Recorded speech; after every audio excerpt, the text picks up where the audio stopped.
marzo, sean todos bienvenidos a Noticias 7. Como siempre, nosotros le hacemos un repaso por los hechos más importantes del acontecer nacional e internacional.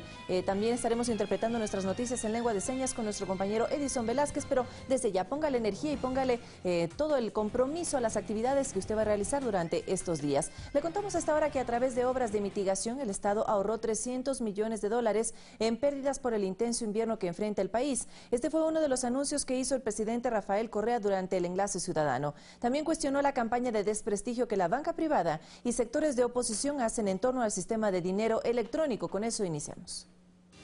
El presidente Rafael Correa informó que por el fuerte temporal hay 16 personas fallecidas, 1.195 personas damnificadas y más de 130 viviendas destruidas. Los daños, sin embargo, pudieron ser mayores si no se contara con las obras de mitigación construidas a nivel nacional.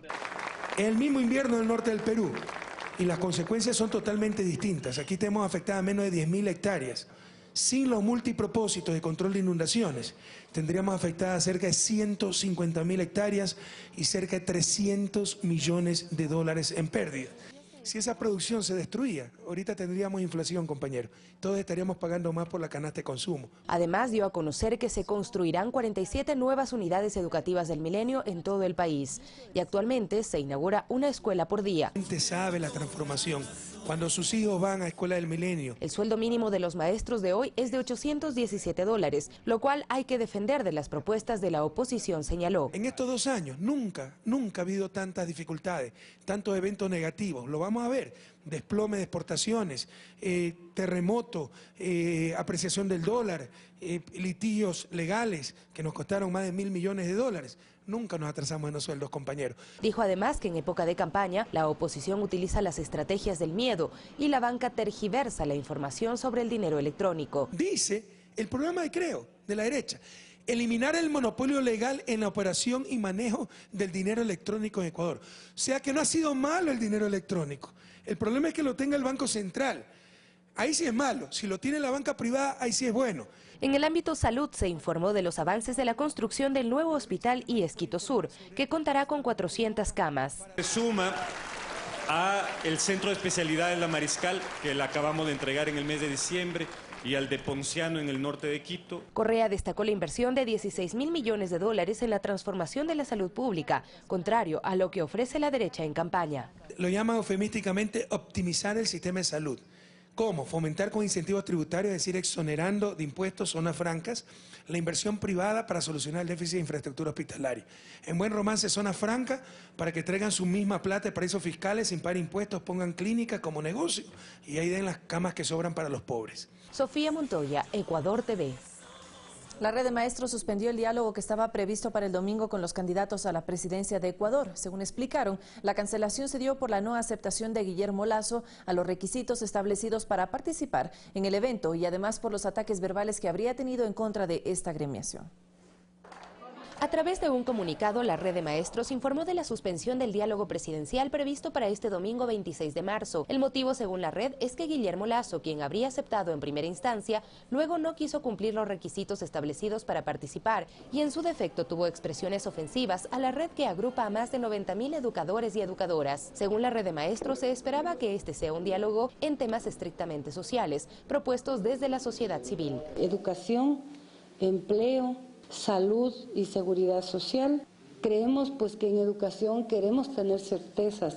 A pedido de las organizaciones de jóvenes se pidió suscribir ante un notario público una declaración juramentada en la que se declare no haber participado directa o indirectamente de actos de corrupción y que tampoco se han beneficiado de manera particular en decisiones que hayan tomado en el ejercicio de sus funciones públicas o privadas, referidas a la salida de su patrimonio a paraísos fiscales y en compañías offshore, crisis financiera de 1999 y feriado bancario, y caso de Brecht y Petroecuador. Desde el movimiento Creo se pidió agregar varios temas. El primero en cumplir con esta petición y hacerla pública fue Lenín Moreno, quien a través de su cuenta de Twitter expresó: como me comprometí ante maestros y jóvenes, he notarizado lo solicitado.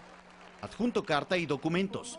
Abrazos y siempre dispuesto, sin excusas. Por su parte, Guillermo Lasso no realizó ninguna declaración juramentada y aunque a través de un comunicado dijo que sí aceptaron el requisito, luego cambió de opinión. Una persona honesta no tiene por qué jurar su honestidad. Sin embargo, hasta hace poco su forma de garantizarle a la ciudadanía que decía la verdad era notarizar todo lo que afirmaba, como la promesa de reducir 14 impuestos. Sofía Montoya, Ecuador TV.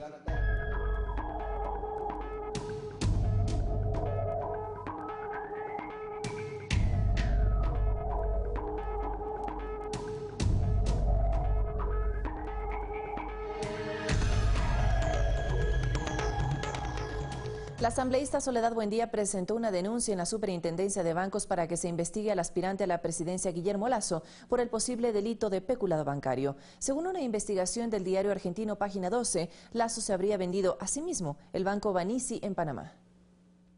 Según la investigación de Cintia García del diario argentino Página 12, Banisi S.A. es un banco en Panamá que en 2013 era subsidiaria en un 100% del Banco de Guayaquil, propiedad de Guillermo Lasso. La ley ecuatoriana desde el 2014 obliga a que los banqueros y los bancos ecuatorianos no puedan tener subsidiarias de sucursales en paraísos fiscales. Fue una ley sancionada para evitar que los propios banqueros fugaran capitales. Frente a eso, los dueños de bancos con subsidiarias en paraísos fiscales están obligados a venderlas. Banisi Panamá pasó entonces a pertenecer a un holding.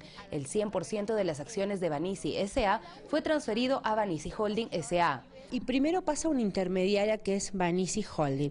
Banisi Holding, según este documento de la Superintendencia de Bancos, está presidida por Guillermo Lasso, la vicepresidenta es su esposa y su hijo es el tesorero. García, quien usa la analogía de las mamushkas o matrioshkas que guardan una muñeca debajo de otra, afirma que en 2015 un informe de la calificadora internacional Deloitte, que hace auditoría de Banisi Holding S.A., reveló que gran parte de las acciones de Banisi Holding le pertenecen a Pietro Berceas. Ahora, ¿quiénes ponen a los directivos de Banisi Holding? Lo pone la controladora de Banisi Holding, que es Pietro Oberseas.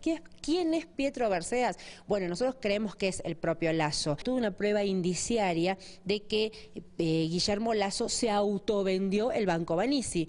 Por este motivo, la asambleísta Soledad Buendía acudió este viernes 24 de marzo a la Superintendencia de Bancos de Ecuador para que investigue si el banquero Guillermo Lasso es responsable del delito de peculado bancario. Podría existir una violación a esta norma que podría inclusive incorporar operaciones vinculadas, lo que llevaría a otras violaciones de tipo penal como el peculado bancario. Pues sería un banco de papel, según información de la misma Superintendencia de Bancos de Panamá. Por su parte, el banquero Guillermo Lasso dice desconocer la denuncia. Como no conozco ninguna denuncia de quien usted menciona, que evidentemente son las infamias que forman parte de la campaña sucia. Guillermo Lasso no ha querido responder con claridad su relación con las 49 empresas offshore que se nombran en las investigaciones documentadas por Cintia García, pero ante la contundencia de las afirmaciones, reconoció que Banisi es de su propiedad. También mi familia y yo tenemos un pequeño banco en Panamá, un banco que existe desde hace algunos años. Pero según la investigación de Página 12, los accionistas de Banisi son empresas de papel y apenas tiene 2 cajeros automáticos en toda Panamá. Banisi, el banco Banisi, está controlado desde Ecuador, pero además el 66% de los depósitos, estamos hablando de muchísima cantidad de plata, millones de dólares de los ecuatorianos, esos depósitos son de ecuatorianos en Panamá, con lo cual también tenemos fuertes sospechas sobre un tubo de fuga de capitales de dólares al exterior, producto de fuga de capitales y evasión impositiva. Sofía Montoya, Ecuador TV. El primer mandatario cuestionó a varios medios de comunicación privados por hablar de censura, cuando prohíben a sus periodistas publicar la investigación del diario argentino Página 12 sobre Guillermo Lasso y sus empresas offshore. Diario Página 12 de Argentina hizo tremenda investigación. No es un prófugo de la justicia echando lodo con un ventilador, sin pruebas, sin nada, insultando a todo el mundo. Delincuentes, corruptos, confesos, ¿no? Un Carlos Pareja Llanucelo, un Roberto Isaías, un Pedro Delgado. No, se trata de Página 12, una investigación muy completa, con pelos, señales, con nombres, con lugares, con montos, ¿no? Lasso, el magnate de las offshore, 15 de marzo del 2017. Todavía esperamos que saque algo, pues la prensa libre e independiente, sin vergüenzas. Todo están censurando para proteger a su candidato. De 1999 al 2001, Andean Investment aumentó su capital de $1 millón a 31 millones de dólares. Ania Investment, intermediaria financiera, con sede en Isla Caimán, propiedad de Guillermo Lasso. Que responde esa pregunta, Guillermo Lasso. Que responde esa pregunta frontal. Si se hizo millonario con la crisis, con el dolor de la inmensa mayoría del pueblo ecuatoriano. Hasta el 30 de marzo los candidatos podrán realizar sus campañas. En las bodegas de la sede provincial del Guayas ya se encuentra el material electoral custodiado por las Fuerzas Armadas. A escasos días de finalizar la campaña electoral de cara a la segunda vuelta, los kits electorales ya se encuentran en las bodegas de las delegaciones provinciales del CNE. Este es el caso de Guayas, ya que fueron 7 los camiones que llegaron con el material custodiado por las Fuerzas Armadas. El material electoral sigue custodiado hasta cuando se proclaman resultados definitivos, es decir, cuando ya no hay recursos pendientes, cuando ya se han evacuado objeciones, impugnaciones y apelaciones. Los candidatos presidenciales que aspiran llegar a Carondelet podrán hacer proselitismo político hasta las 0 horas del 30 de marzo. Está previsto que el primer comunicado oficial del CNE sea emitido a las 20 horas del día de las elecciones. Y los exit poll o boca de urna podrán empezar a emitir sus resultados a partir de las 5 de la tarde. Jocelyn de Mera, Ecuador TV. Santa Rosa, Pasaje y El Guabo fueron los cantones que Lenín Moreno visitó este domingo en la provincia de El Oro. En un conversatorio con la prensa se refirió a la negativa de Guillermo Lasso al diálogo propuesto por la red de maestros. En horas de la tarde se tenía previsto llegar a Santa Rosa. Allí cientos de simpatizantes lo esperaban con banderas en mano. Estaban listos para acompañarlo en la gran caravana por los distintos barrios del cantón. Mientras tanto, nos explican por qué apoyan al candidato. Como persona, como político y que se preocupa por la gente, por el bienestar de todas las personas. Ahora tenemos que continuar con este proyecto político. ¿Por qué? Porque nos favorece en educación, salud. Richard Freire nos dice que las propuestas del candidato Moreno son propuestas que buscan desarrollar al Ecuador en todo aspecto, como se lo ha venido haciendo en estos últimos 10 años, mientras que las propuestas de Lasso buscan desestabilizar hasta en lo social a la ciudadanía, haciendo referencia a lo que el candidato Lasso mencionó en su visita este sábado en la provincia de El Oro, sobre permitir vender bebidas alcohólicas hasta los días domingo. Lamentablemente la desesperación de él, de darle esa oportunidad que la gente esté consumiendo alcohol, en vez de darle como él funge decir, y entre comillas que va a ser 1 millón de empleos, más bien a convertir en 1 millón de borrachos. Ya en Santa Rosa, Lenín Moreno dialogó con la prensa. Allí se refirió a la negativa de Guillermo Lasso de aceptar las condiciones de la red de maestros para el diálogo. A mí lo que me da la sensación es que el candidato Lasso tiene pavor a enfrentarse a la verdad. Y sobre el reto que su binomio le hizo a Lasso después de él haber cumplido el suyo. Si yo pido a una persona que haga algo, debo estar dispuesto a hacer lo mismo. Enseguida corrió. El candidato Lasso anda corrido desde hace largo rato. Después de esto, Moreno se trasladó a las caravanas motorizadas que realizó en Santa Rosa, Pasaje y El Guabo. Marixa Castillo, Ecuador TV. En la provincia de Manabí, el apoyo a la gestión del gobierno nacional se reflejó con el 53,82% de votos para el candidato Lenín Moreno frente al 17,96% que obtuvo el postulante de Creo en la primera vuelta. En Junín, sus habitantes confirmaron su respaldo al movimiento Alianza País. Cuando se habla de Manabí, se habla inevitablemente de su gastronomía. Aquí, en el Cerro de Junín, uno de los cantones más productivos de la provincia, encontramos el restaurante El Primo, uno de los sitios más conocidos de la zona. Por supuesto, por tener una de las mejores sazones manabitas. Siempre es la parada donde llegar en la provincia de Manabí por sus variedades en platos criollos y típicos. Su dueño Primitivo Intriago, más conocido como Don Primo, cuenta que su negocio empezó entre 4 paredes y con el don de su esposa en la cocina. Hoy por hoy llegan hasta 700 personas por día en busca de los platos típicos más deliciosos de Manabí. Los platos típicos de este restaurante son suero blanco, hornados, secos de gallina, caldos de gallina. El 100% es comida en leña. Sí, tenemos diversos platos típicos manabas que a la gente de Manabí, al mundo entero le está gustando nuestro proyecto de cocina. Para los juninenses, el trabajo realizado por el gobierno nacional durante estos 10 años en Manabí ha generado el agradecimiento firme de toda la provincia. Gracias a las carreteras nos visitan a nosotros, están habilitadas, viene gente de Pichincha, de diferentes provincias y llegan hasta acá, llegan contentas porque antes las carreteras estaban destruidas y había obstáculos para llegar aquí.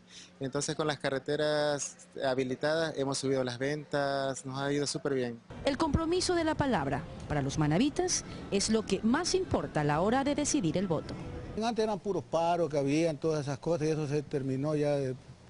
Nos quedábamos a veces sin viajar a las partes porque los paros no los dejaban viajar. Ojalá Dios quiera que Lenín Moreno sea el presidente. El soporte, digamos, que a nivel, digamos, de presidente ya no vendrá otro presidente más como Rafael Correa. En 10 años, a los 100 años tal vez podemos ver si de ahí para allá los que quedan para ver. Pero por dónde es que usted no anda, que ve obras, ¿no es cierto? Falta mucho por hacer, como dicen, ¿no? Y creo que ahora con Lenín lo vamos a lograr. En la provincia de Manabí, con cámaras de José Luis Gualotuña, Ariuxi Mosquera, Ecuador TV. El Sindicato Único de Trabajadoras Remuneradas del Hogar y el Frente de Profesionales Independientes de Guayaquil defienden las políticas públicas inclusivas instauradas en los últimos 10 años, por lo que se suman al apoyo a Lenín Moreno. El binomio presidencial de Alianza País sigue sumando respaldos de cara a las elecciones del 2 de abril del año en curso.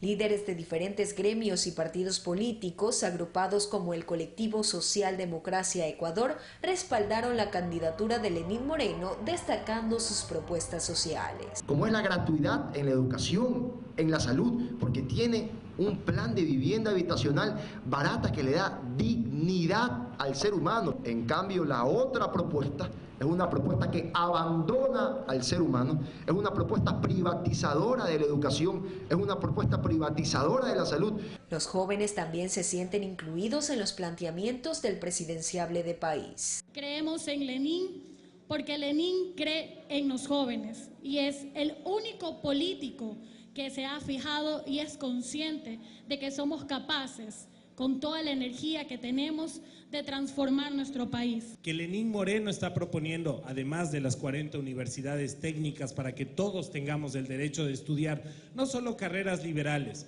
sino carreras que sirvan para el cambio de la matriz productiva. Otro grupo que se sumó al apoyo fue el Sindicato Único de Trabajadoras Remuneradas del Hogar, quienes forman parte de la campaña 1 millón de mujeres por Lenín.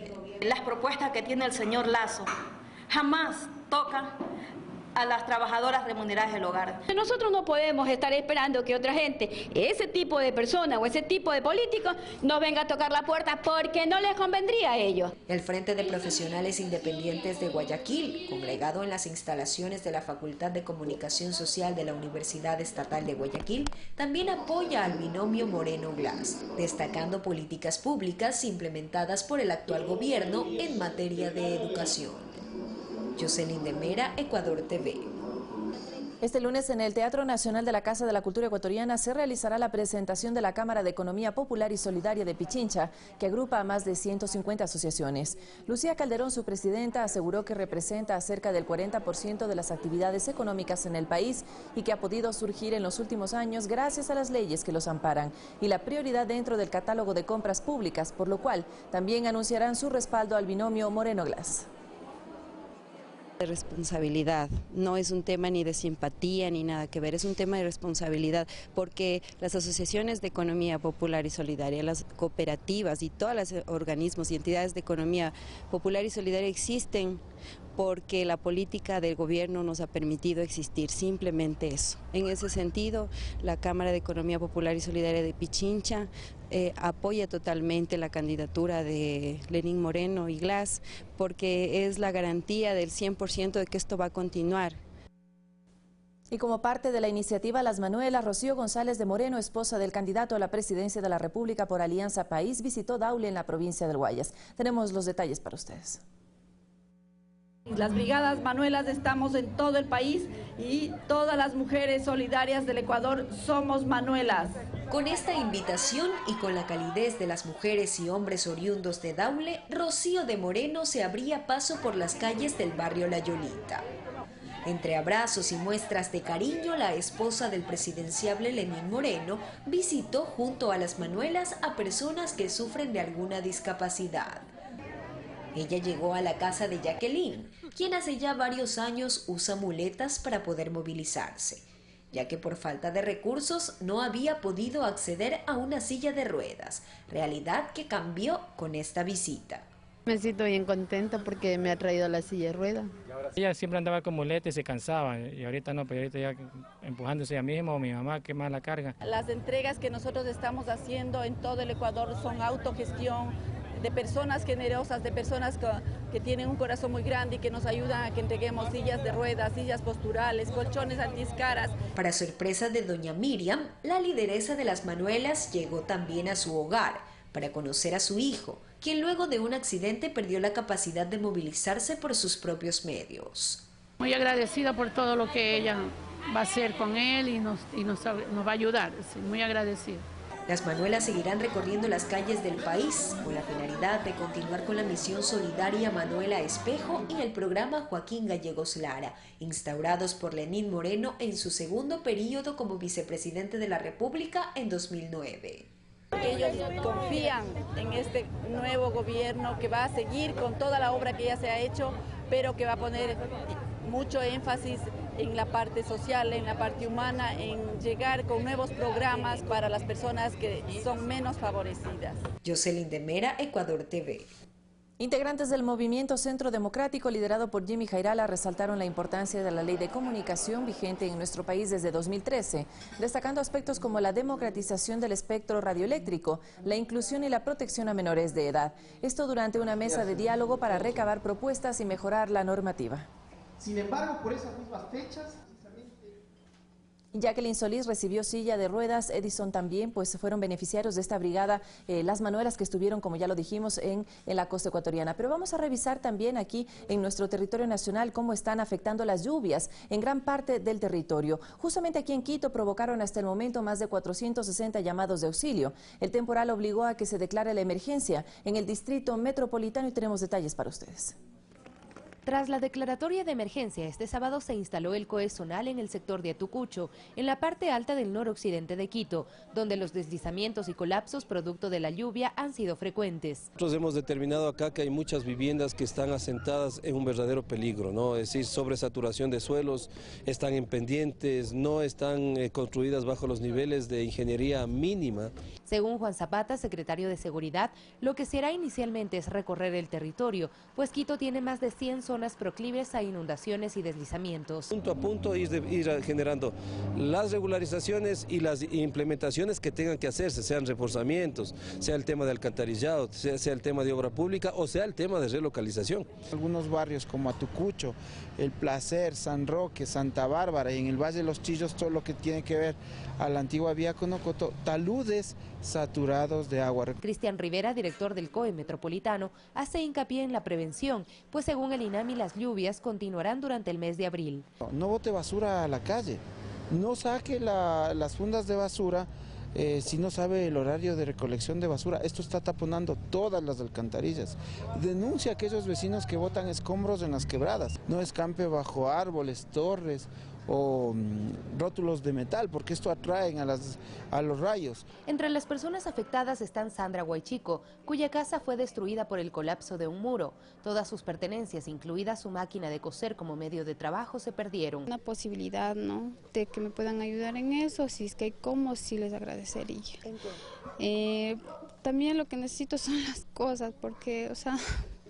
creo que no sé cómo voy a volver a empezar. Juan Zapata hizo un llamado a que la ciudadanía esté pendiente del estado de sus viviendas y en caso de existir novedades se comunique inmediatamente al 911. Sofía Montoya, Ecuador TV.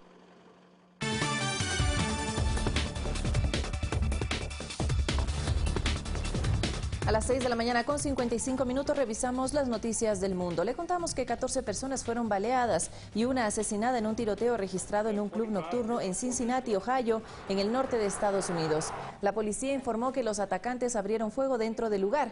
Además manifestaron que aún no se sabe las causas de este siniestro ocurrido la madrugada del domingo. Los heridos fueron trasladados a hospitales cercanos. Las investigaciones continúan hasta dar con los responsables.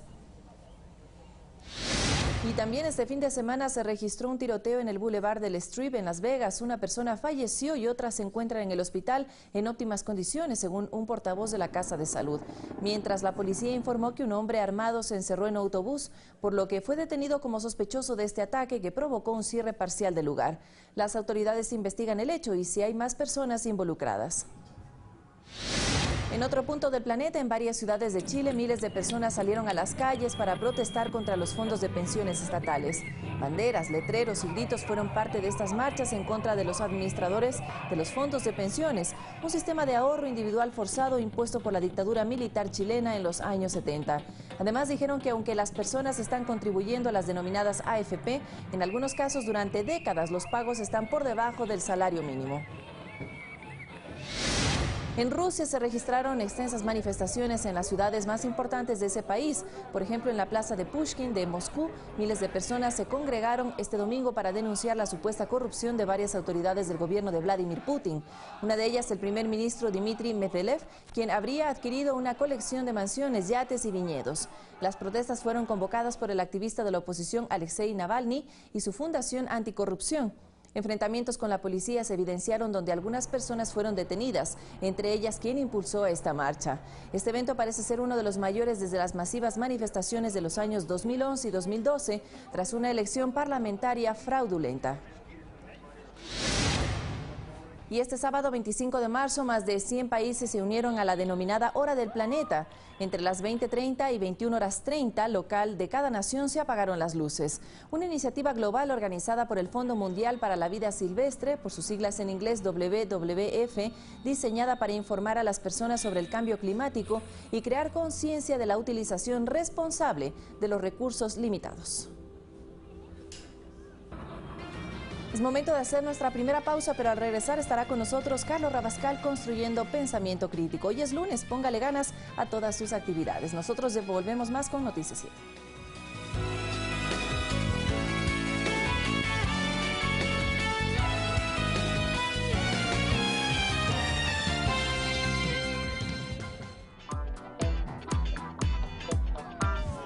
IES, mejor que nunca. Los mega hospitales del IES son una realidad. Construimos con la máxima calidad y al menor costo por metro cuadrado. 52 nuevos hospitales y centros médicos en menos de 2 años, con una inversión inédita de más de $700 millones. Además, se sumarán 3.900 profesionales de la salud, 892 especialistas, equipos con tecnología avanzada, amplia dotación de medicinas y 1.570 nuevas camas de hospitalización que permitirán reducir los tiempos de agendamiento y atención a nuestros pacientes. IES, mejor que nunca. Autorización 2160. CNE, Elecciones Generales 2017. ¿Qué se juega el país en la segunda vuelta? Poco se ha dicho de ofertas programáticas concretas, más allá de altisonantes ofertas electorales que en ocasiones evocan la publicidad engañosa. El análisis, las opiniones y verdades en torno al proceso electoral de nuestro país. El resentimiento y sed de venganza no genera sino mayor resentimiento y sed de venganza. Fernando Casado, analista político, presenta Ecuador Opina. Todos los lunes, 22 horas. Acompáñenos en Ecuador Opina. Esta persona está desaparecida. Gabriela Paulina Yaque Cuyanguillo desapareció el 31 de enero del 2009 en Pelileo, Ambato. La estamos buscando. Ayúdanos a encontrarla. Llama al 1-800-3354-86. Recompensa hasta $200,000. Autorización 0224. CNE, Elecciones Generales 2017.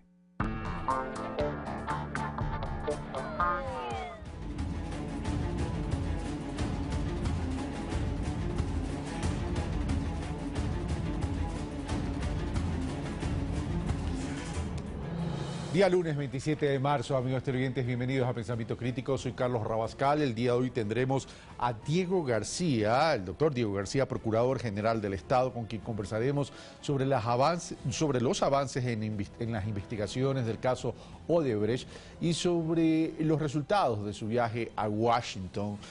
Y en el segundo bloque tendremos a Augusto Espinosa, asambleísta electo, para hablar sobre la coyuntura electoral y sobre todo el sector de la educación. Bueno, Diego García, señor procurador, muy buenos días, gracias por estar con nosotros y haber aceptado esta invitación. Usted acaba de regresar de un viaje de Washington donde iban a tener sendas reuniones para ver qué proponía Odebrecht a cambio de entregar información. En ese sentido, ¿cuáles fueron los resultados? Muy buenos días y muchas gracias por la oportunidad de explicar al Ecuador el avance de las gestiones que hemos estado teniendo con Odebrecht en busca de obtener la información sobre el esquema de corrupción que habría existido en la contratación pública en el Ecuador en relación con esta empresa a lo largo de los años. La idea de la reunión en Washington de 2 días que tuvimos la semana pasada era avanzar en la discusión de los acuerdos que habían sido propuestos por la propia empresa Odebrecht al Ecuador para entrar en un mecanismo de cooperación eficaz en materia penal y a su vez para indemnizar al Ecuador por los daños que hubieran causado a las instituciones públicas contratantes a través de este esquema de corrupción. Odebrecht nos había entregado ya proyectos de acuerdos con el Ecuador que incluían algunos pedidos inaceptables para el Ecuador y que estaban obstruyendo la posibilidad de avanzar en una conversación. ¿Pedidos inaceptables de qué tipo? Pedidos inaceptables en el sentido de buscar a través de este acuerdo el reconocimiento de que todos los procesos de contratación pública en el Ecuador hubiesen seguido procesos totalmente legales y que hubiesen sido adjudicados legalmente a lo largo de los años. Pero un pronunciamiento del Ecuador en relación a los contratos de Odebrecht, más conociendo que han habido mecanismos de corrupción en la contratación de Odebrecht, es imposible. Ecuador no puede, sin hacer una auditoría completa de los contratos de Odebrecht, hacer un pronunciamiento que pudiera liberar para toda la etapa en que Odebrecht ha contratado en el Ecuador, con una declaración general que produjera una indemnidad para la empresa en relación a toda su contratación. Cuando el señor procurador se refiere a una auditoría completa, una auditoría total, ¿se refiere al rol de la Contraloría General del Estado en relación a la revisión de todos los contratos de Odebrecht? Y si esto es así, ¿desde qué periodo a qué periodo se refiere? La Contraloría ya ha hecho algunas auditorías y exámenes especiales a la contratación de Odebrecht, pero por supuesto no ha agotado todo el universo de posibilidades de auditoría que habrían sobre estos contratos, ni necesariamente sobre todos ellos. Odebrecht quiere incluir en el acuerdo el periodo comprendido entre el año 2007 y el 2016 o 2017, cuando ya se pudiera llegar a un acuerdo, si es que se llega a este acuerdo, cosa que no es indispensable.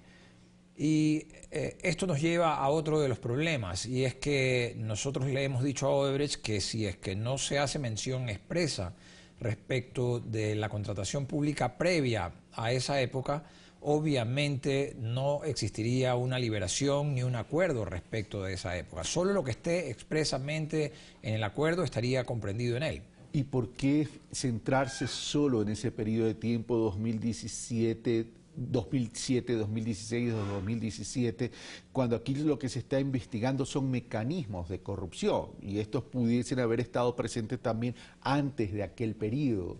Ahora, Odebrecht también está solicitando el poder continuar en términos de trabajar en el Ecuador, en términos de contratación en el Ecuador.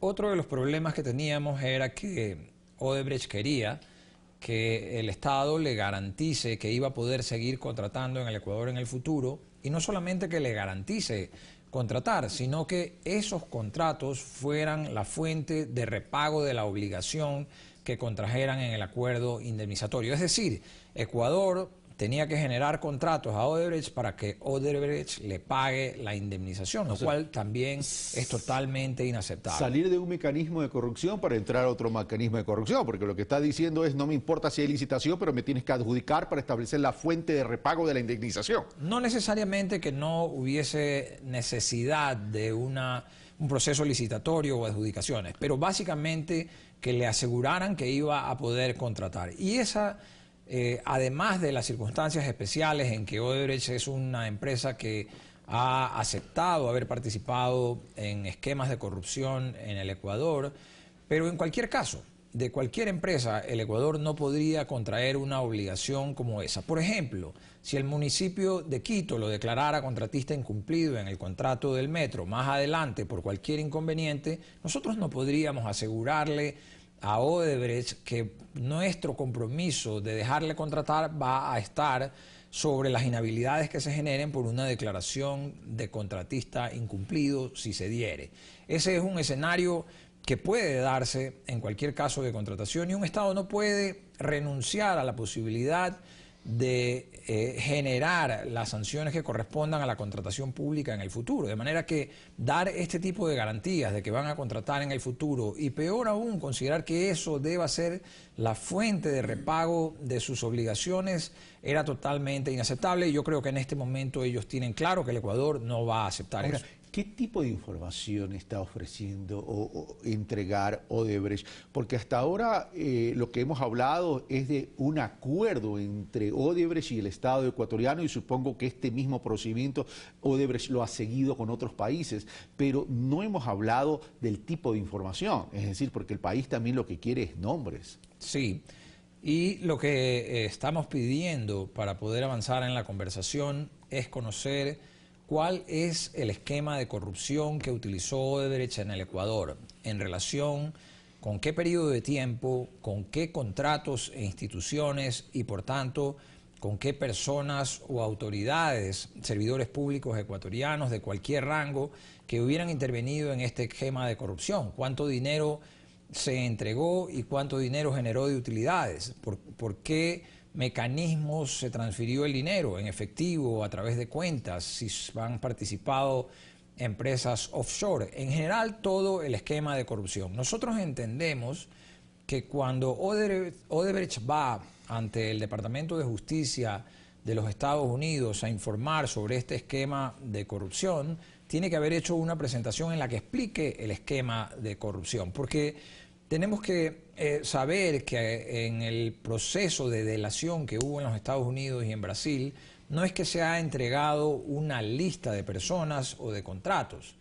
Cada delator, que son múltiples, estamos hablando de aproximadamente 80 exfuncionarios o ejecutivos de Odebrecht, ha entregado parte de la información que conoce. Una persona conoce respecto de ciertos hechos, ciertas personas, ciertas instituciones o países, la entrega de dinero o la relación entre un contrato y la cantidad de dinero.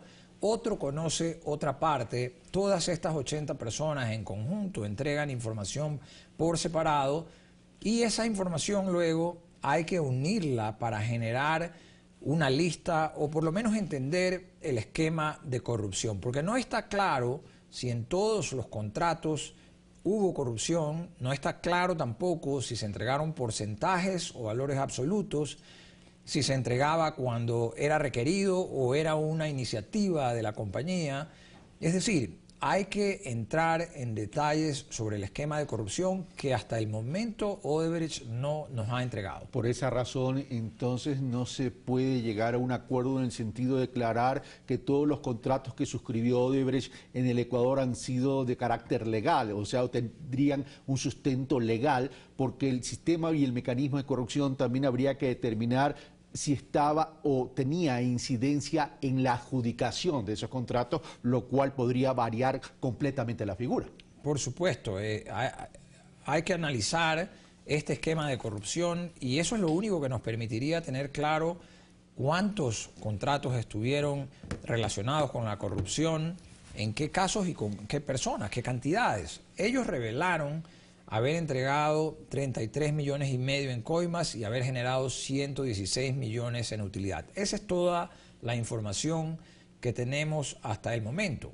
Pero tenemos que entender cuál es la relación del un valor con el otro, cómo se produce una relación lógica que nos permita entender cómo ellos calculaban cuánto debían entregar según el contrato y sus utilidades. Podría ser que no siempre sean las mismas cantidades o porcentajes, que pudieran depender de las relaciones con determinadas autoridades o servidores públicos en instituciones que hayan contratado. Toda esta es una información que ellos deben haber entregado ya a las autoridades del Departamento de Justicia de los Estados Unidos y de Brasil, y que a nosotros nos interesa conocer en detalle. Es decir, no se trata solamente de acceder a una lista, sino entender el esquema de corrupción. Esto nos permite dos cosas. Por una parte, sancionar, investigar y sancionar a los que sean responsables, y por otra parte, generar los mecanismos para evitar en el futuro que otras compañías puedan utilizar el mismo esquema de corrupción.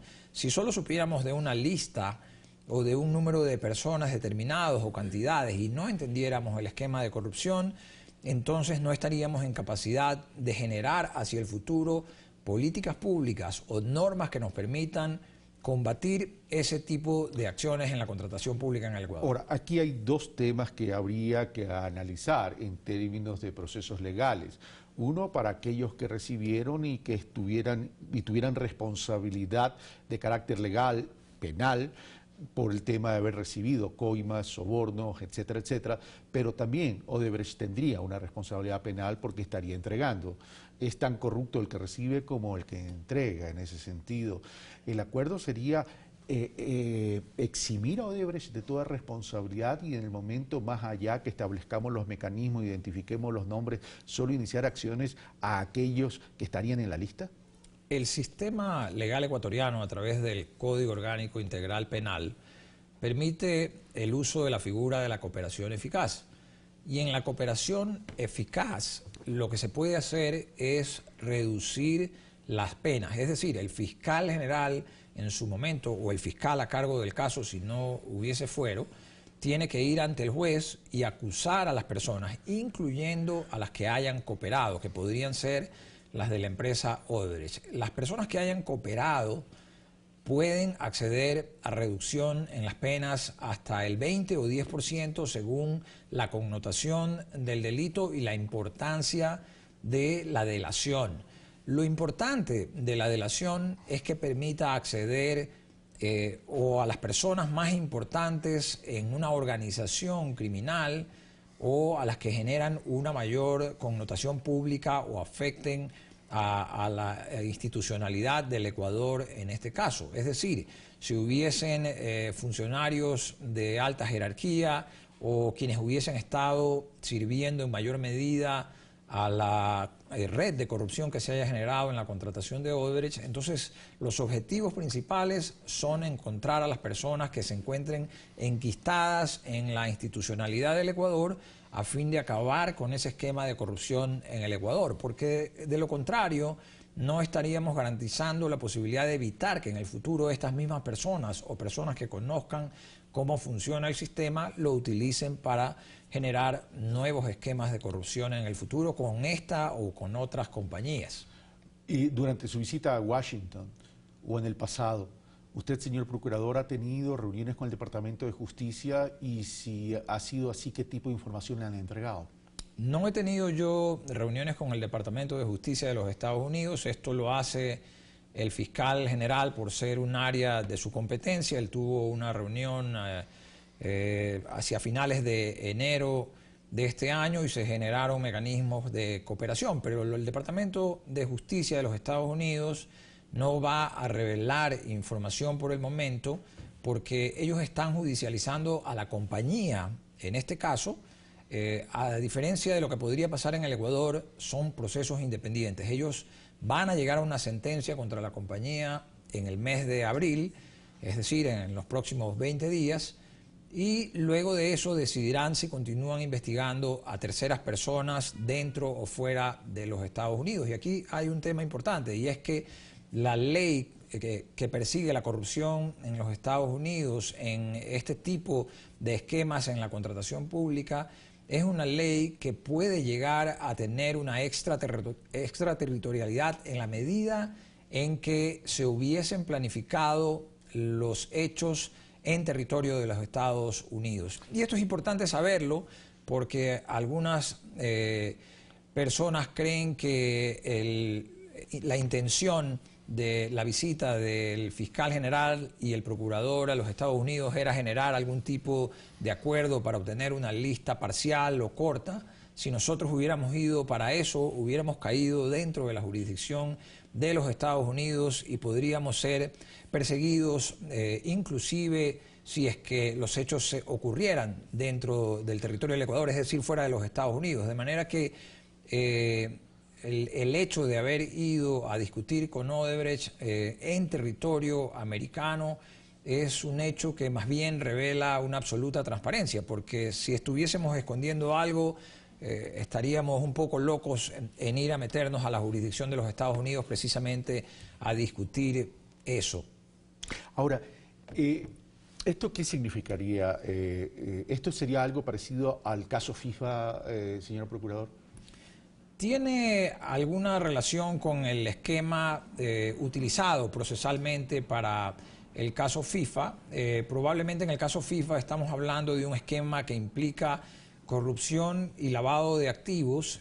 No necesariamente aquí se produce lo mismo, pero en algunos de los casos en los que hay esquemas de corrupción también se generan esquemas de lavado de activos. Lo que sí es que es similar en cuanto que hay una preocupación internacional y que las autoridades de varios países están trabajando en conjunto para compartir información, como por ejemplo la información relativa a los casos de delación que ya han habido en algunos países sudamericanos y los casos de acuerdos que se han producido entre países sudamericanos y Odebrecht, que nos permiten tener un ejemplo de lo que puede suceder. Por ejemplo, en República Dominicana, el procurador de ese país, que es el fiscal por sus funciones, llega a un acuerdo con Odebrecht y ese acuerdo es desconocido por un juez en el momento en que se pide autorización.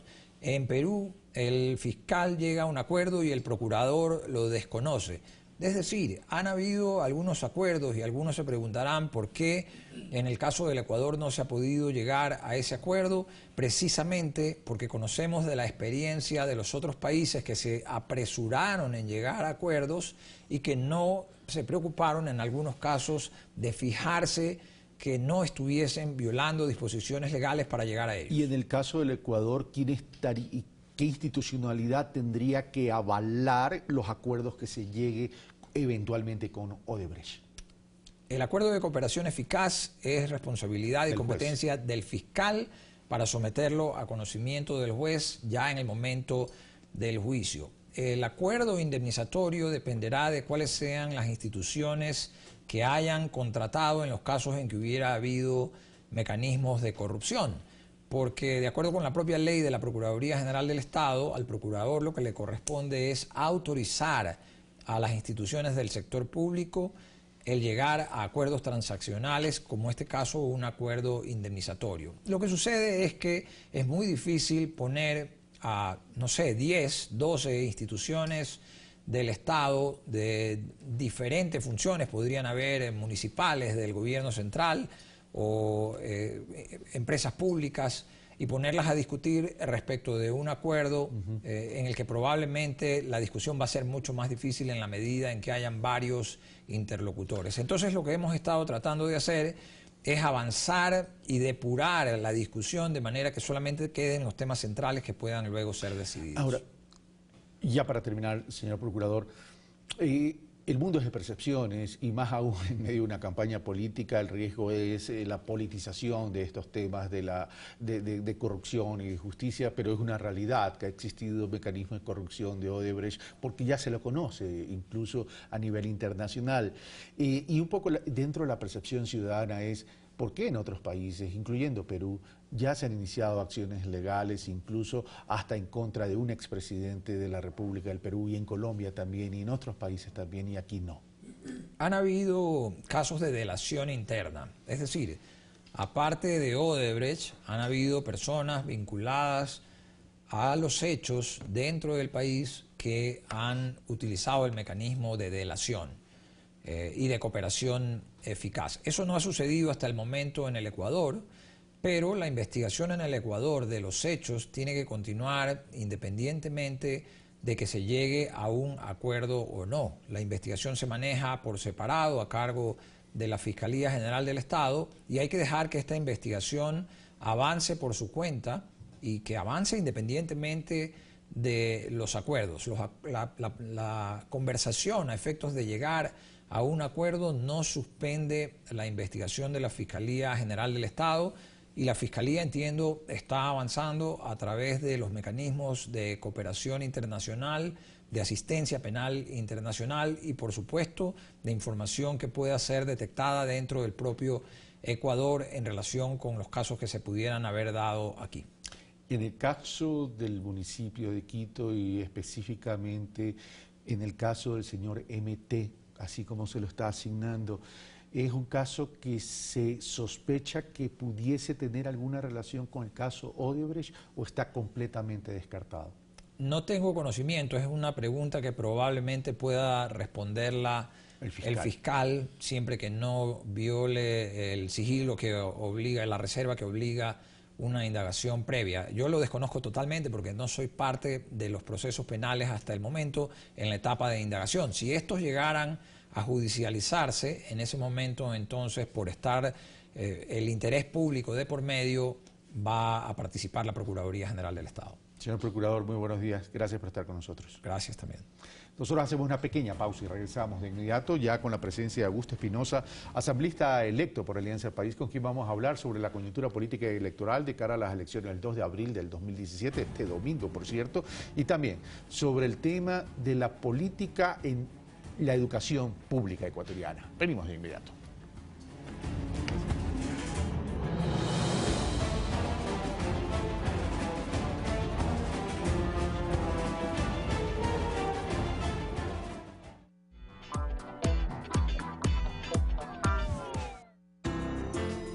Un diálogo ameno, con temas de actualidad, con el análisis y la opinión de sus protagonistas, en una entrevista dinámica, todos los miércoles.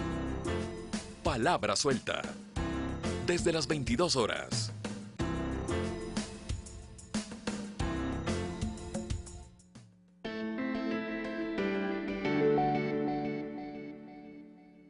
Objetos no identificados captados en radar, fotografías y video.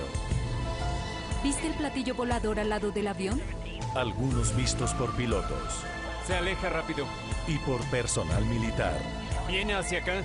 Historias aterradoras contadas por aquellos que creen que fueron abducidos. Una máquina bajó y me sacó el ojo derecho. Y los misterios de Roswell. Nat Geo nos trae la historia secreta de los ovnis. Este martes 20 horas.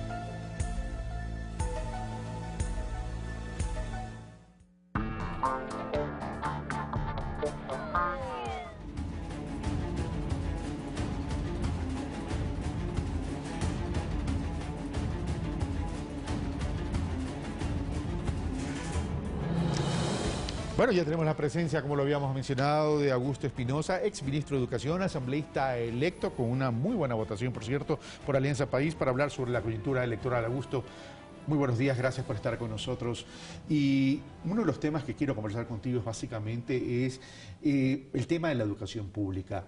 Hay propuesta de un lado y hay propuesta de otro lado. Pero en ese sentido la educación pública podría tener algún tipo de, o las políticas que se plantean podrían tener algún tipo de defecto en la educación pública. Analicemos de lado a lado, evidentemente yo sé que tú representas Alianza País y vas a defender el tema de Alianza País, pero quisiera que analicemos las dos propuestas en términos de educación. Buenos días, Carlos, un gusto estar aquí. Bueno, yo creo que efectivamente hay dos propuestas y absolutamente diferenciadas, que parten desde la propia concepción de lo que es la educación. Cuando uno lee el plan de gobierno de Creo, se evidencia que se ve a la educación como una mercancía que debe ser transada en el mercado y sujeta a competencia, es decir, que el que, entre comillas, ofrece más a los clientes, ese es el ganador en este mercado educativo. Y por otro lado está la propuesta de Alianza País, que es la propuesta de la educación como un bien público. ¿Qué significa eso? Significa que cuando alguien recibe educación, toda la sociedad se beneficia, no solo se beneficia el individuo. Y en ese sentido termina siendo obligación primaria del Estado el proveer educación gratuita y de calidad. Ahora, cuando hablamos del modelo educativo como mercancía, lo que se lee en la propuesta de Guillermo Lasso es que la educación en educación se debe asumir un copago. ¿Qué significa el copago? Una parte pone el ciudadano y otra parte pone el gobierno. Y se habla de entrega de cheques para que el padre de familia pueda ir y matricular a su hijo en el colegio que él quiera. Eso suena así como atractivo, sin embargo tiene implícito el debilitamiento total de la educación pública, porque el Estado se olvida de la inversión en educación, la educación pública comienza a desmejorar en su calidad, y cuando desmejora en su calidad, entonces se presenta la educación privada como la alternativa para que alguien tenga educación de calidad. Vamos por partes. Cuando me dice le entregan una especie de cheque, voucher, lo que sea, eso significaría que primero habría un subsidio de parte del Estado ecuatoriano, lo cual significaría que el Estado no se está haciendo a un lado en términos de asumir la obligación de financiar la educación. Pero este voucher sería para ser utilizado básicamente dentro del esquema de la educación pública o también para ir a planteles de carácter particular. Este cheque, y es muy explícito, el plan es para ir a planteles particulares, es decir, te entregan un cheque en donde vas y te preguntan, preguntas cuánto cuesta la matrícula en este colegio, cuesta $300, tienes un cheque de $50 y los $250 tiene que pagar el padre de familia. Esto no ha funcionado en ninguna parte del mundo, porque lo que genera es discriminación para el que no tiene ninguna posibilidad de pago. Y de otro lado está la propuesta de Lenín Moreno, la propuesta de Alianza País. Y en la propuesta de Lenín Moreno, más bien se habla de la educación pública como la alternativa para solucionar los distintos problemas que tiene el país, distintos problemas en ámbitos diferentes, por ejemplo, problema social. Sabemos que la educación es la principal herramienta para erradicar definitivamente la pobreza. Y entonces, ¿qué debemos hacer? Debemos precisamente invertir en la educación de los que menos tienen, seguir con procesos de mejora en la infraestructura educativa, pero fundamentalmente en el perfeccionamiento y fortalecimiento de la carrera docente.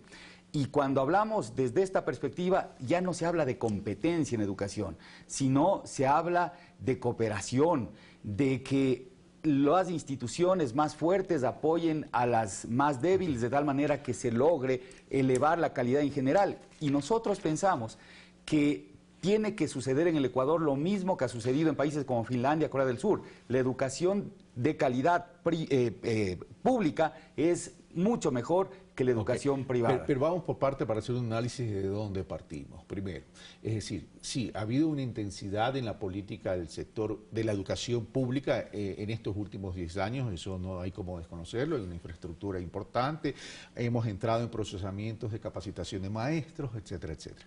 Pero vamos rubro por rubro. Uno, ¿se ha podido desterrar el analfabetismo en el Ecuador? Bueno, la tasa de analfabetismo está en alrededor del 5% en el Ecuador. No está desterrado. No está desterrado. Yo creo que ese es un tema sobre el que debemos trabajar. ¿Y cuándo vamos a poder determinar que se desterró o no? Después de que se haga un nuevo censo poblacional. Porque la información de partida fue el censo del 2010. En números absolutos, debimos haber alfabetizado alrededor de 250.000 personas para erradicar el analfabetismo. Se alfabetizaron más, pero todavía no tenemos la estadística para comparar. Estoy de acuerdo que para determinar necesitamos un censo, pero el tema es que dentro de las propuestas de ambos candidatos se habla de educación, pero no se habla de temas puntuales. Es decir, vamos a desterrar el analfabetismo. ¿Cómo, cuándo y con qué? Es decir, ese es un tema que creo que en las propuestas está un poco ausente todavía. El otro tema es la deserción. ¿Qué pasa con la deserción estudiantil? Bueno, en relación al analfabetismo hay un programa y yo creo que si ya se hace una medición consenso, se podría determinar que no existe analfabetismo, técnicamente determinar que no existe analfabetismo. Lo que pasa es que todavía no hay esa medición censal que nos permita concluir con esto. En relación a la deserción, hemos ya impulsado un proceso de tal manera que retengamos a todos los estudiantes que antes terminaban la primaria y simplemente tenían que dedicarse a trabajar.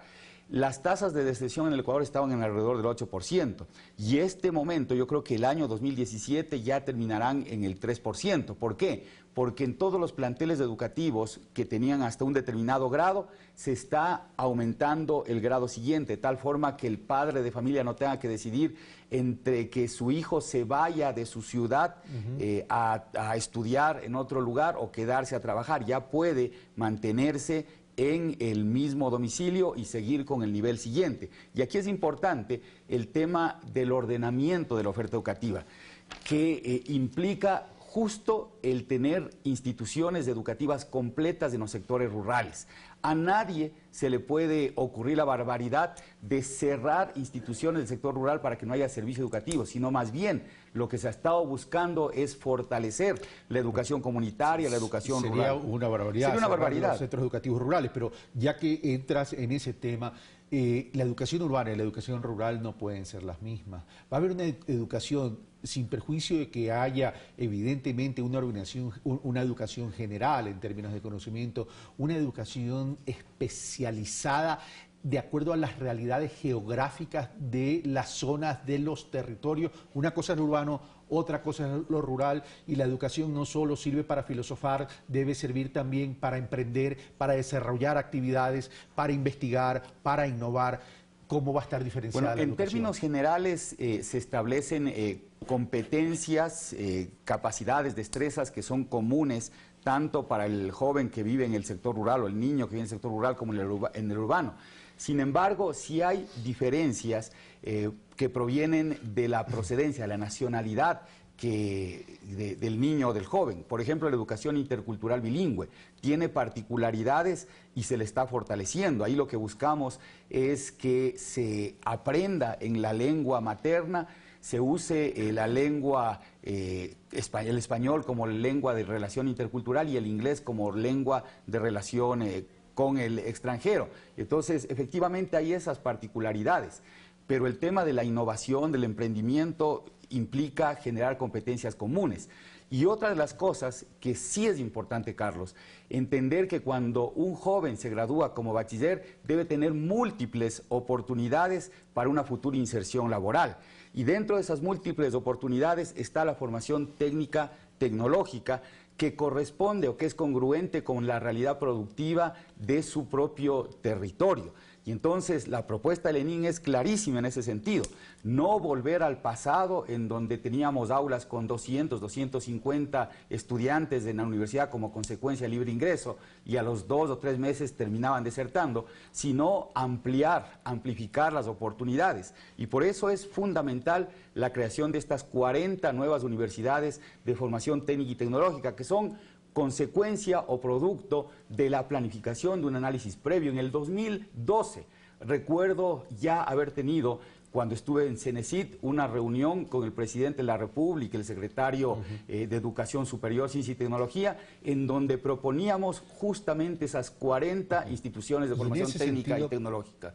En ese sentido, si bien de acuerdo a nuestra Constitución el tema de la educación es competencia del gobierno central, debería haber una articulación con los gobiernos autónomos descentralizados a efecto de poder identificar, construir, fortalecer y potencializar las especialidades de cada uno de los locales del desarrollo local y territorial.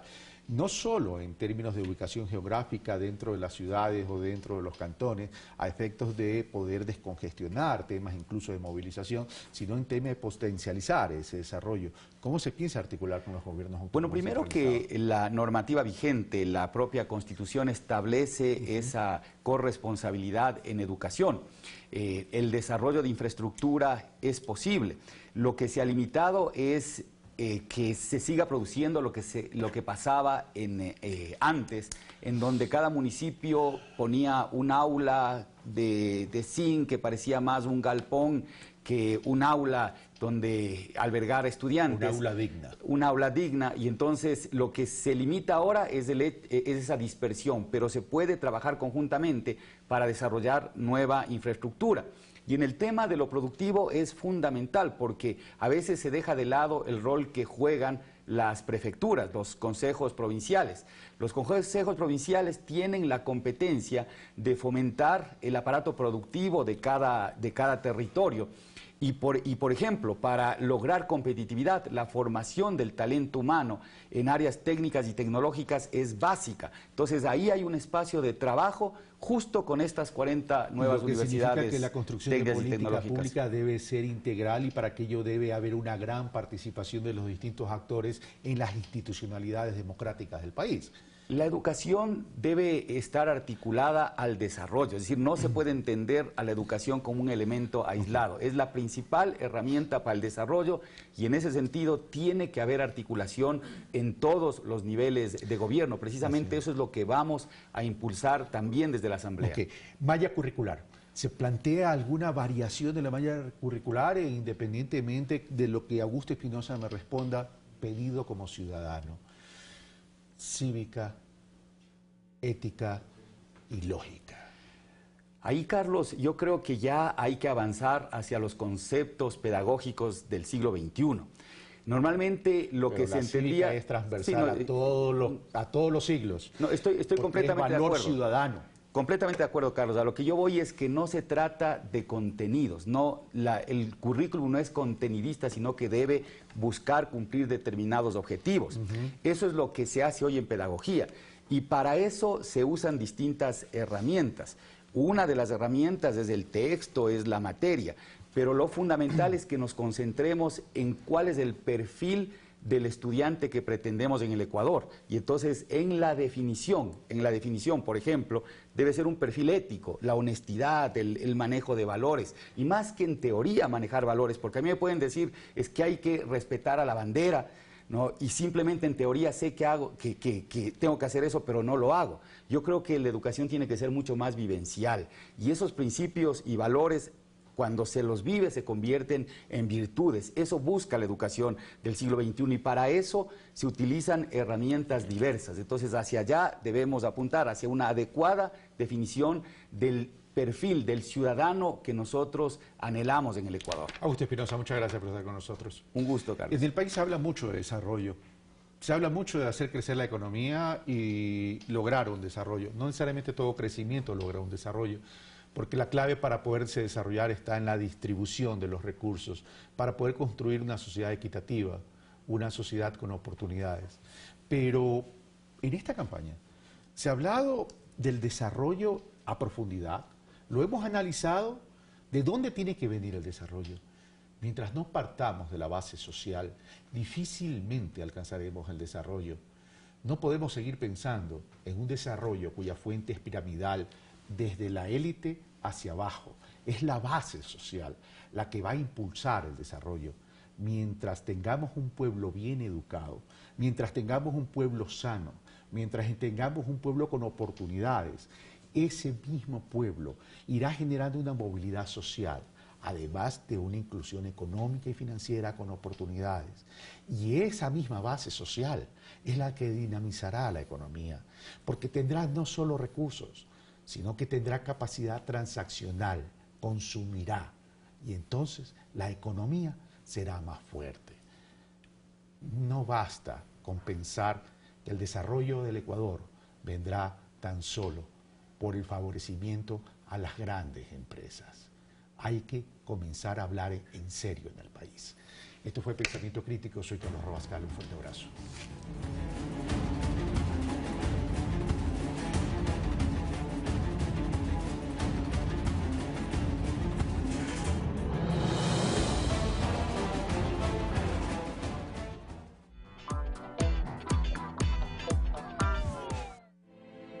Pichincha, una provincia, 8 cantones, diversidad de climas, sublimes paisajes, lugares mágicos y gente amable. Una provincia que te invita a experimentar nuevas emociones, a descubrir la grandeza de su cultura y el color de sus atardeceres. Ahora, la voz de su gente, Pichincha Informa. Todos los jueves por Ecuador TV a las 8:30 de la mañana. Y su reprise todos los sábados a las 14 horas.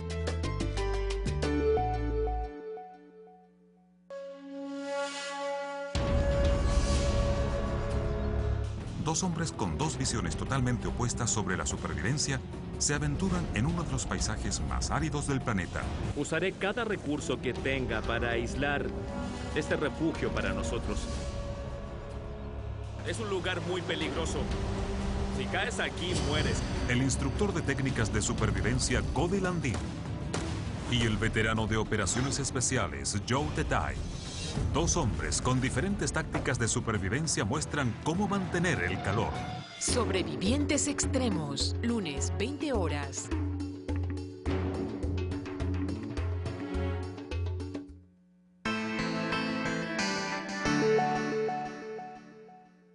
IES, mejor que nunca. El hospital más grande en la historia del país ya es una realidad. Más de 96,000 metros cuadrados de construcción, distribuidos en 6 torres de 8 pisos, conforman el mega hospital del IES Los Ceibos. 600 camas, 128 consultorios, 19 quirófanos de más de 1,570 nuevos profesionales de la salud, de los cuales 310 serán especialistas. Todo al servicio de más de 1,5 millones de afiliados, jubilados y ciudadanía. Esta mega obra forma parte de las nuevas 52 unidades médicas que el IES construye en solo 2 años en todo el país. Nunca antes en la historia el IES había hecho tanto en tan corto tiempo. IES, mejor que nunca. Autorización 2160, CNE, Elecciones Generales 2017. Este domingo 2 de abril, el futuro del país está en sus manos. Y nuestra responsabilidad es informarle durante todo el día los pormenores de esta contienda electoral. Muy buenas tardes, aquí nuevamente con ustedes. Ecuador vive en democracia. Este domingo 2 de abril.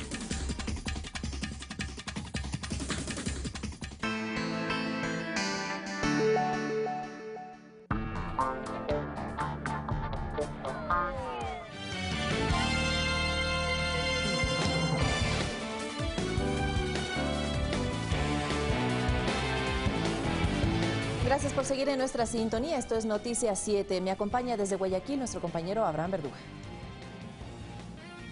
¿Qué tal, Van? Es un gusto saludarte. Son las 7 de la mañana, 43 minutos. Arrancamos de inmediato con información. Las intensas lluvias en Quito provocaron hasta el momento más de 460 llamadas de auxilio. El temporal obligó a que se declare la emergencia en el distrito metropolitano. Tras la declaratoria de emergencia, este sábado se instaló el COE zonal en el sector de Atucucho, en la parte alta del noroccidente de Quito, donde los deslizamientos y colapsos producto de la lluvia han sido frecuentes. Nosotros hemos determinado acá que hay muchas viviendas que están asentadas en un verdadero peligro, ¿no? Es decir, sobresaturación de suelos, están en pendientes, no están construidas bajo los niveles de ingeniería mínima. Según Juan Zapata, secretario de Seguridad, lo que se hará inicialmente es recorrer el territorio, pues Quito tiene más de 100 zonas proclives a inundaciones y deslizamientos. Punto a punto ir generando las regularizaciones y las implementaciones que tengan que hacerse, sean reforzamientos, sea el tema de alcantarillado, sea el tema de obra pública o sea el tema de relocalización. Algunos barrios como Atucucho, El Placer, San Roque, Santa Bárbara y en el Valle de los Chillos todo lo que tiene que ver a la antigua vía Conocoto, taludes saturados de agua. Cristian Rivera, director del COE Metropolitano, hace hincapié en la prevención, pues según el INAMI las lluvias continuarán durante el mes de abril. No bote basura a la calle, no saque las fundas de basura si no sabe el horario de recolección de basura. Esto está taponando todas las alcantarillas.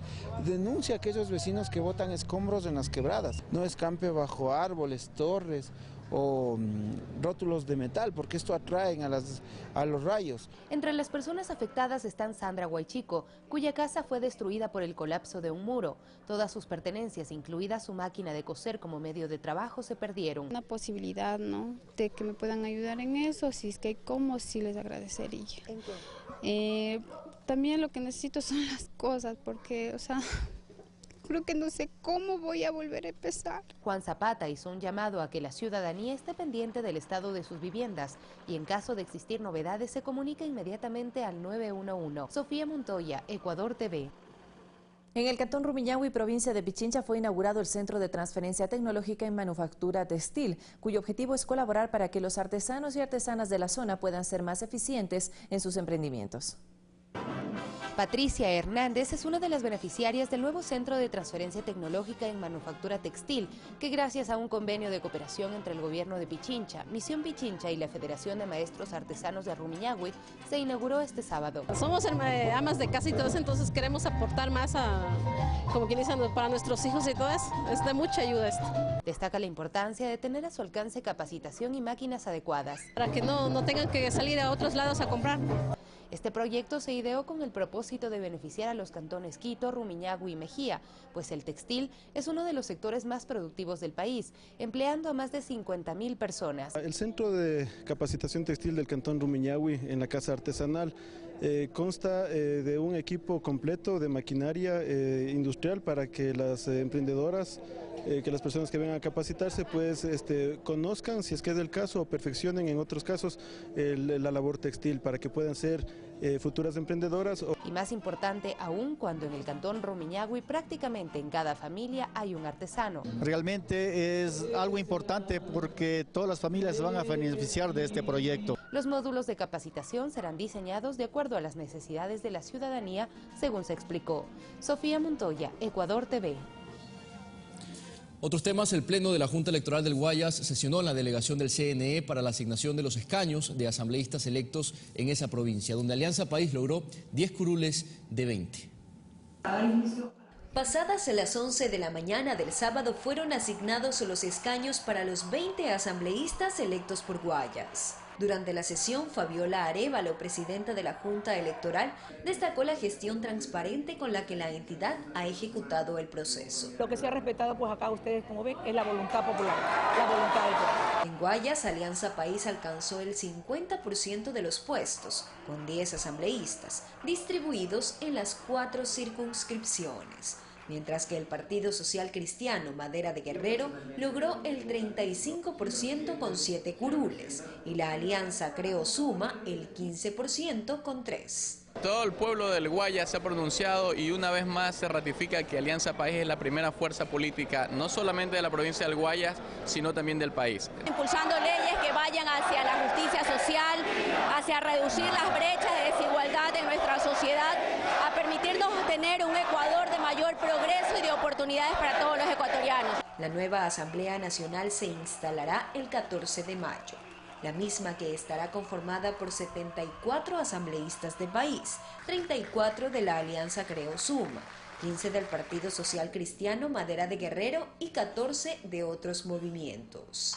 Jocelyn de Mera, Ecuador TV. Hasta el 30 de marzo los candidatos podrán realizar sus campañas. En las bodegas de la sede provincial del Guayas ya se encuentra el material electoral custodiado por las Fuerzas Armadas. A escasos días de finalizar la campaña electoral de cara a la segunda vuelta, los kits electorales ya se encuentran en las bodegas de las delegaciones provinciales del CNE.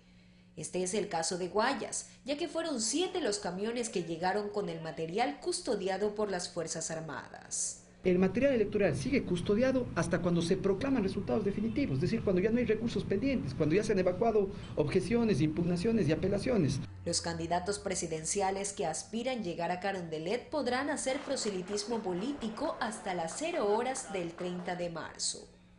Está previsto que el primer comunicado oficial del CNE sea emitido a las 20 horas del día de las elecciones. Y los exit poll o boca de urna podrán empezar a emitir sus resultados a partir de las 5 de la tarde. Jocelyn de Mera, Ecuador TV. Santa Rosa, Pasaje y El Guavo fueron los cantones que Lenín Moreno visitó este domingo en la provincia del Oro, sur del país. En un conversatorio con la prensa se refirió a la negativa de Guillermo Lasso al diálogo propuesto por la red de maestros. En horas de la tarde se tenía previsto llegar a Santa Rosa. Allí cientos de simpatizantes lo esperaban con banderas en mano. Estaban listos para acompañarlo en la gran caravana por los distintos barrios del cantón. Mientras tanto, nos explican por qué apoyan al candidato. Como persona, como político, y que se preocupa por la gente, por el bienestar de todas las personas. Ahora tenemos que continuar con este proyecto político. ¿Por qué? Porque nos favorece en educación, salud. Richard Freire nos dice que las propuestas del candidato Moreno son propuestas que buscan desarrollar al Ecuador en todo aspecto, como se lo ha venido haciendo en estos últimos 10 años, mientras que las propuestas de Lasso buscan desestabilizar hasta en lo social a la ciudadanía, haciendo referencia a lo que el candidato Lasso mencionó en su visita este sábado en la provincia de El Oro, sobre permitir vender bebidas alcohólicas hasta los días domingo. Lamentablemente la desesperación de él, de darle esa oportunidad que la gente esté consumiendo alcohol, en vez de darle como él funge decir, y entre comillas que va a ser 1 millón de empleos, más bien a convertir en 1 millón de borrachos. Ya en Santa Rosa, Lenín Moreno dialogó con la prensa. Allí se refirió a la negativa de Guillermo Lasso de aceptar las condiciones de la red de maestros para el diálogo. A mí lo que me da la sensación es que el candidato Lasso tiene pavor a enfrentarse a la verdad. Y sobre el reto que su binomio le hizo a Lasso después de él haber cumplido el suyo. Si yo pido a una persona que haga algo, debo estar dispuesto a hacer lo mismo. Enseguida corrió. El candidato Lasso anda corrido desde hace largo rato. Después de esto, Moreno se trasladó a las caravanas motorizadas que realizó en Santa Rosa, Pasaje y El Guabo. Marixa Castillo, Ecuador TV. En la provincia de Manabí, el apoyo a la gestión del gobierno nacional se reflejó con el 53,82% de votos para el candidato Lenín Moreno, frente a 17,96% que obtuvo el postulante de Creo en la primera vuelta. En Junín, sus habitantes confirmaron su respaldo al movimiento Alianza País. Cuando se habla de Manabí, se habla inevitablemente de su gastronomía. Aquí, en el Cerro de Junín, uno de los cantones más productivos de la provincia, encontramos el restaurante El Primo, uno de los sitios más conocidos de la zona. Por supuesto, por tener una de las mejores sazones manabitas. Siempre es la parada donde llegar en la provincia de Manabí por sus variedades en platos criollos y típicos. Su dueño Primitivo Intriago, más conocido como Don Primo, cuenta que su negocio empezó entre 4 paredes y con el don de su esposa en la cocina. Hoy por hoy llegan hasta 700 personas por día en busca de los platos típicos más deliciosos de Manabí. Los platos típicos de este restaurante son suero blanco, hornados, secos de gallina, caldos de gallina. El 100% es comida en leña. Sí, tenemos diversos platos típicos manabas que a la gente de Manabí, al mundo entero le está gustando nuestro proyecto de cocina. Para los juninenses, el trabajo realizado por el gobierno nacional durante estos 10 años en Manabí ha generado el agradecimiento firme de toda la provincia. Gracias a las carreteras nos visitan a nosotros, están habilitadas, viene gente de Pichincha, diferentes provincias y llegan hasta acá, llegan contentas porque antes las carreteras estaban destruidas y había obstáculos para llegar aquí. Entonces con las carreteras habilitadas hemos subido las ventas, nos ha ido súper bien. El compromiso de la palabra para los manabitas es lo que más importa a la hora de decidir el voto. Antes eran puros paros que habían, todas esas cosas y eso se terminó ya. Nos quedábamos a veces sin viajar a las partes porque los paros no los dejaban viajar. Ojalá Dios quiera que Lenín Moreno sea el presidente. El soporte, digamos, que a nivel, digamos, de presidente ya no vendrá otro presidente más como Rafael Correa. En 10 años, a los 100 años tal vez podemos ver si de ahí para allá los que quedan para ver. Pero ¿por dónde es que usted no anda que ve obras, no es cierto? Falta mucho por hacer, como dicen, ¿no? Y creo que ahora con Lenín lo vamos a lograr. En la provincia de Manabí, con cámaras de José Luis Gualotuña, Ariuxi Mosquera, Ecuador TV. Y el Sindicato Único de Trabajadoras Remuneradas del Hogar y el Frente de Profesionales Independientes de Guayaquil defienden las políticas públicas inclusivas instauradas en los últimos 10 años, por lo que se suman al apoyo del binomio Moreno-Glass. El binomio presidencial de Alianza País sigue sumando respaldos de cara a las elecciones del 2 de abril del año en curso.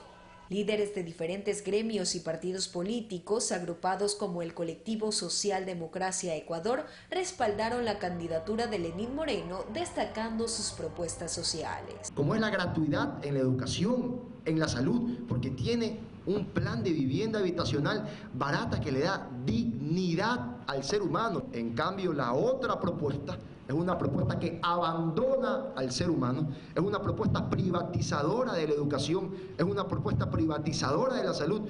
Los jóvenes también se sienten incluidos en los planteamientos del presidenciable de país. Creemos en Lenin porque Lenin cree en los jóvenes y es el único político que se ha fijado y es consciente de que somos capaces, con toda la energía que tenemos, de transformar nuestro país. Que Lenín Moreno está proponiendo, además de las 40 universidades técnicas, para que todos tengamos el derecho de estudiar no solo carreras liberales, sino carreras que sirvan para el cambio de la matriz productiva. Otro grupo que se sumó al apoyo fue el Sindicato Único de Trabajadoras Remuneradas del Hogar, quienes forman parte de la campaña 1 millón de mujeres por Lenín. Las propuestas que tiene el señor Lasso jamás tocan a las trabajadoras remuneradas del hogar. Nosotros no podemos estar esperando que otra gente, ese tipo de persona o ese tipo de políticos, nos venga a tocar la puerta porque no les convendría a ellos. El Frente de Profesionales Independientes de Guayaquil, congregado en las instalaciones de la Facultad de Comunicación Social de la Universidad Estatal de Guayaquil, también apoya al binomio Moreno-Glass, destacando políticas públicas implementadas por el actual gobierno en materia de educación. Jocelyn de Mera, Ecuador TV. Esta tarde en el Teatro Nacional de la Casa de la Cultura Ecuatoriana se realizará la presentación de la Cámara de Economía Popular y Solidaria de Pichincha, que agrupa a más de 150 asociaciones. Lucía Calderón, su presidenta, aseguró que representa a cerca del 40% de las actividades económicas en el país y que ha podido surgir en los últimos años gracias a las leyes que los amparan y la prioridad dentro del catálogo de compras públicas, por lo cual también anunciarán su respaldo al binomio de Alianza País. De responsabilidad, no es un tema ni de simpatía ni nada que ver, es un tema de responsabilidad, porque las asociaciones de economía popular y solidaria, las cooperativas y todos los organismos y entidades de economía popular y solidaria existen porque la política del gobierno nos ha permitido existir, simplemente eso. En ese sentido, la Cámara de Economía Popular y Solidaria de Pichincha apoya totalmente la candidatura de Lenín Moreno y Glass, porque es la garantía del 100% de que esto va a continuar.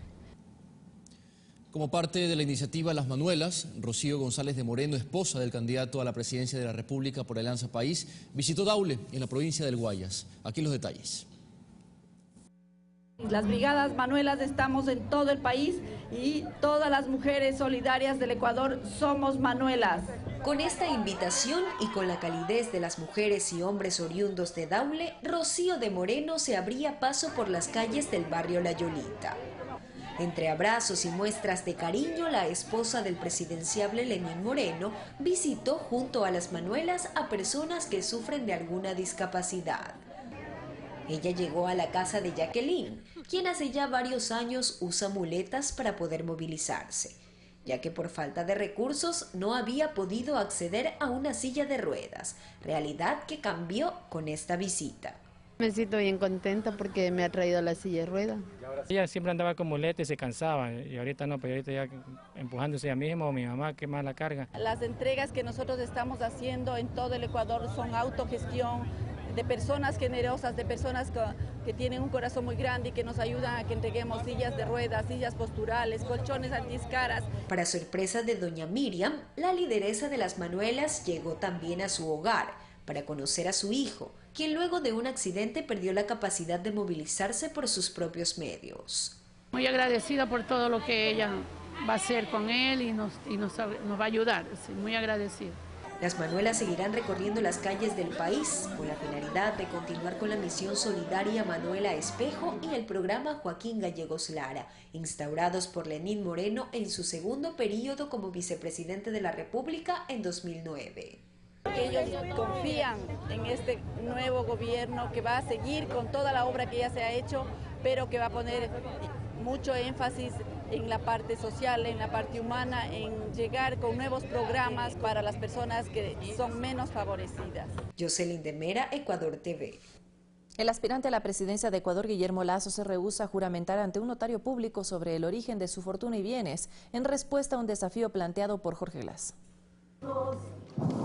Quien plantea un desafío se somete a lo que comúnmente se conoce como un pacto de caballeros a cumplirse por ambas partes. Fue así como el banquero Guillermo Lasso desafió el pasado martes al ciudadano Jorge Glass Espinel.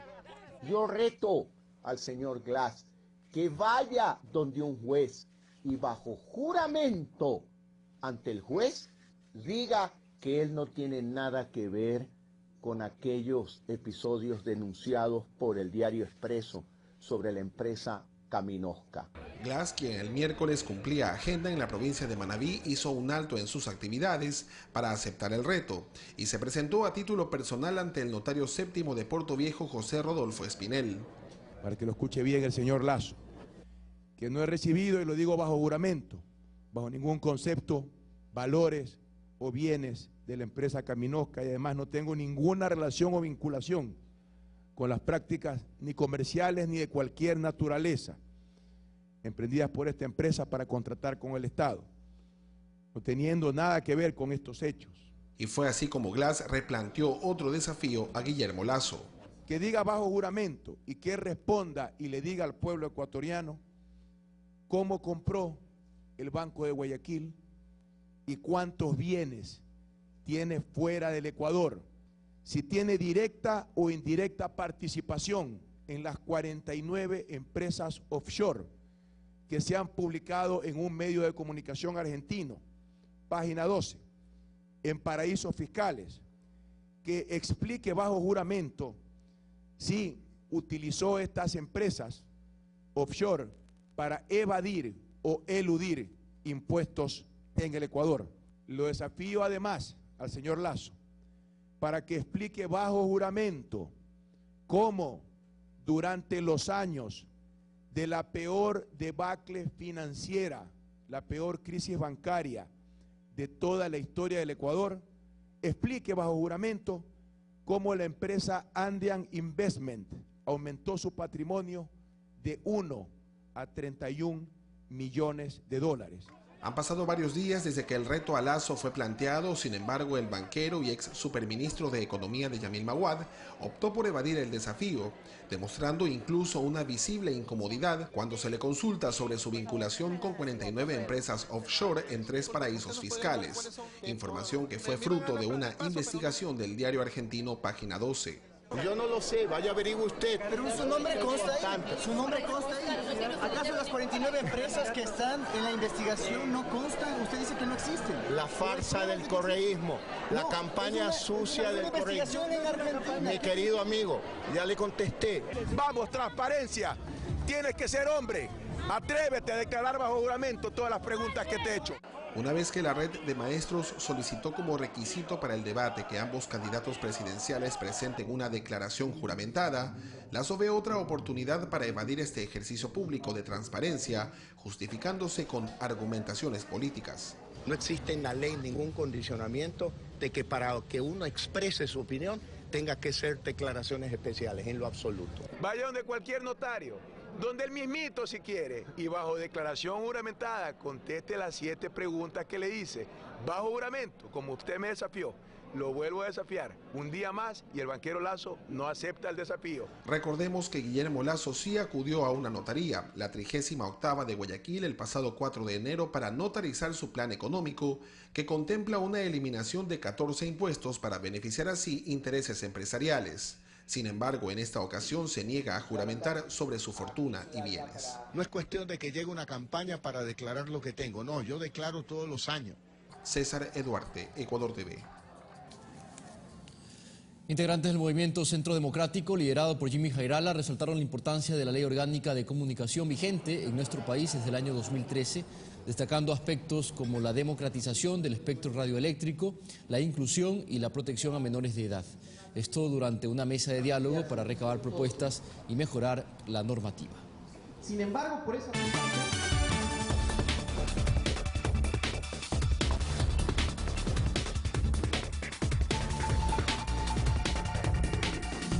Noticias internacionales. Le contamos hasta ahora que miles de personas fueron evacuadas este lunes de manera forzosa en el norte de Australia ante la llegada del ciclón Debbie, el más violento en la región desde los últimos 10 años. Más de 3.500 han sido alejadas de las zonas costeras de Queensland y se ha pedido a otras 25.000 personas que dejen sus casas por protección. El ciclón Debbie avanza con vientos de 240 kilómetros por hora y olas de 8 metros. El servicio meteorológico de ese país asegura que el fenómeno provocará la crecida de los ríos y del mar, que podría causar también inundaciones. Una avalancha en Japón deja 8 muertos, mientras que en Colombia el gobierno y las FARC se comprometen a agilizar la implementación de la paz. Más noticias en el siguiente resumen. 8 jóvenes murieron y una treintena resultaron heridas este lunes después de que una avalancha de nieve sorprendió a un grupo de estudiantes de secundaria en una pista de esquí localizada en el centro de Japón. En el momento en que se registró la avalancha, más de 60 estudiantes y profesores pertenecientes a 7 institutos de la zona se encontraban en la pista de este complejo participando de una escala de primavera. Miles de brasileños salieron a las calles en 20 estados para protestar contra la corrupción, con consignas como fin a la impunidad y renovación política. Exigen a las autoridades poner fin al fuero de corte que privilegia y protege juzgar a ministros y legisladores. Denuncian además que el Senado pretende modificar el sistema electoral y amnistiar las donaciones no declaradas en campañas políticas. Se estima que más de 100 políticos, entre ellos media docena de ministros, figuran en los pedidos de denuncias enviados al Supremo Tribunal Federal por sus vinculaciones en base a confesiones de ex ejecutivos de la constructora Odebrecht. En los próximos días, las FARC estarían completando la lista de sus integrantes, uno de los pasos clave para su acreditación y reincorporación tras el fin del conflicto. El compromiso se dio tras 2 días de reuniones de alto nivel entre el gobierno y las FARC en Cartagena, en el que ambas partes hicieron un balance de los primeros 100 días de la implementación del acuerdo de paz y anunciaron pactos para que siga avanzando el proceso. Los mexicanos marcharon para exigir el cese de los asesinatos de periodistas en esta nación. Con las etiquetas "No más periodistas asesinados" y "Ya basta de balas", los ciudadanos se movilizaron desde el Monumento del Ángel hasta la Procuraduría General de la República. Esta manifestación se da luego del asesinato de 3 periodistas en las últimas 3 semanas. Fanny Lara, Ecuador TV. 8 de la mañana, 6 minutos, y bien, así despedimos, Vane, pero ya se viene la comunidad. Así es, en Quito y Guayaquil tenemos noticias de interés para toda la colectividad. Bueno, solo Quito, nuestro compañero Eduardo Córdoba se encuentra ya en Comunidad 7, así que quédese con nosotros, excelente semana para todos y para todas.